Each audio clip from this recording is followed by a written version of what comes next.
امتی د محمد رسول الله یم په ملت د ابراهیم خلیل الله یم په ملت د ابراهیم خلیل الله یم. بسم الله الرحمن الرحیم. نافرمان خزه سزا. پردهدار خزه خبره می چې کون کې واب ان شاء الله به سبا حکم ترتا. رسول الله صلی الله علیه وسلم ارشاد فرمائے چې معراج کې رأيت امرأة معلقة بلسانها والخميم يصب في حلقها. ما یو خزه وکتل چې په جبه باندې جوړند وا او د هغه حلق کې مړی کې ګرمه او یې شدلی وبې هغه غورځول کېدلی.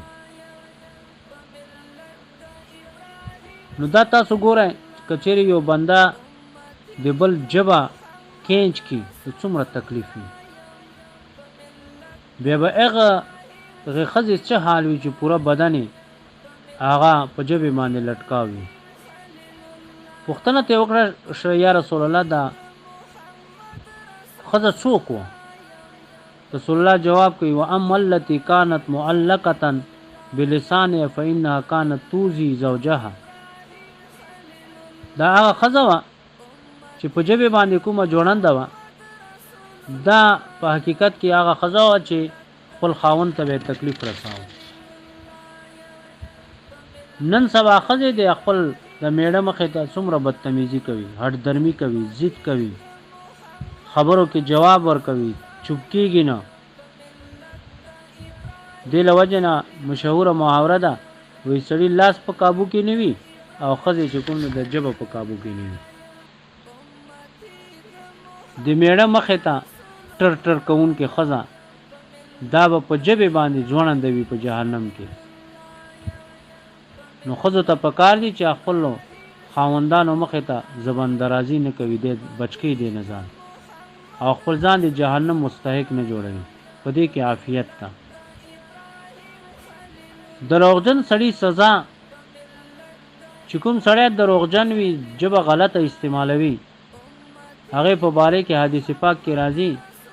نو هغه سړی وي او که ښځه وي چې ژبه غلطه استعمالوي دروغ وایي نو هغه ته به دا سزا ملاوي چې الله تعالی به د ژبه وګده کړي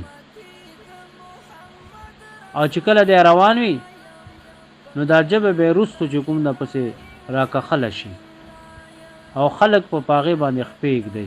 الله مو دې وساتي.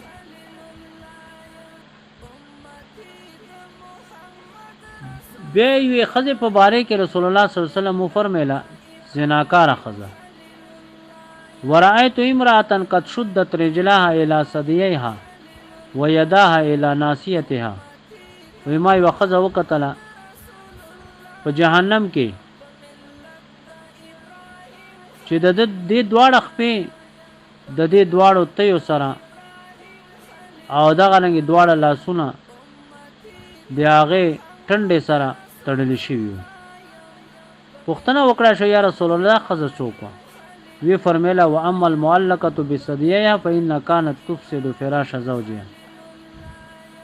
چې د کومې ښځې دا تی او دا لاس او دا واړه تړلی شوي وو دا هغه ښځه وه چې خاوند یې و او دې باوجود به دې مخ توراوه، زنا مرتکبه وه. الله مو دې وساتي. دا ډېرې چې کوم ده خطرناکې خبرې دي. الله مو دې هر قسم ګناهونو نه وساتي.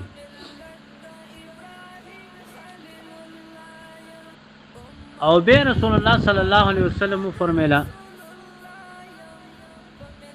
چې ما یو ښځه ولیدله راسها راسو خنزیري چې د دې سر د خنزیر غوندې و.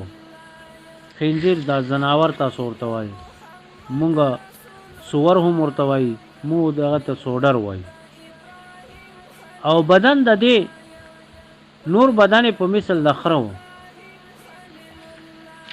او قسم قسم عذابونو کې مبتلا و. یا رسول الله دا عذاب څه له وجه نه دی ښځې ته میلاوېده؟